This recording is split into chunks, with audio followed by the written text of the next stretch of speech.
నిన్నటి నుంచి మీరందరూ ఒక వీడియో చూస్తున్నారు. కొన్ని ఫోటోలు పెడుతున్నారు.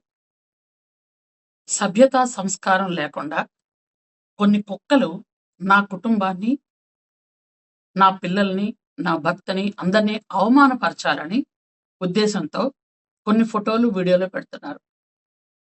నేను ఈ కుక్కల్ని పట్టించుకోవటం ఎందుకులే అని 2 రోజుల నుంచి దానికి సమాధానం చెప్పకూడదు అనుకున్నాను. కానీ నన్ను అభిమానించే వాళ్ళు కొంతమంది అసలు విషయం ఏంటో తెలియక కంగారు పడుతున్నారు. అందుకనే ఈ వివరణ నేను ఇస్తున్నాను. ఈ నెల ఇవి పెడుతున్నారు గాని ఆగస్టు 29వ తేదీ నా కొడుకు పుట్టినరోజు. ఆ రోజు నా ఇంట్లో విజయవాడలో నా కొడుకు నేను పార్టీ చేసుకున్నాం.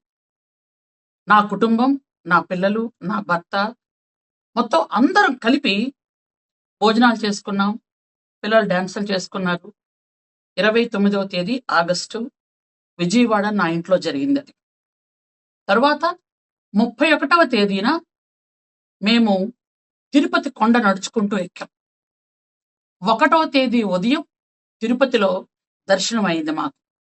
ఆ రోజు రాత్రి మళ్ళీ విజయవాడ వరదల కారణంగా నారా చంద్రబాబు నాయుడు గారు పూర్తిగా కలెక్టరేట్లో ఉండిపోతున్నారని నైటే నేను ఇక్కడికి వచ్చేసాను.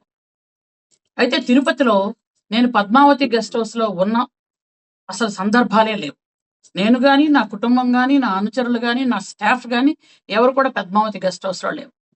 అయినా ఒక అమ్మవారిని కొలిసే వ్యక్తిగా, ముత్యాలమ్మ తల్లి జాతరను జరిపించే వంశంలో పుట్టిన ఆడబిడ్డగా నేను చెప్తున్నాను. తిరుపతిలో అలాంటి పిచ్చి పనులు, పనికిమాలిన పనులు ఎవరు చేస్తారో మీ అందరికీ తెలుసు.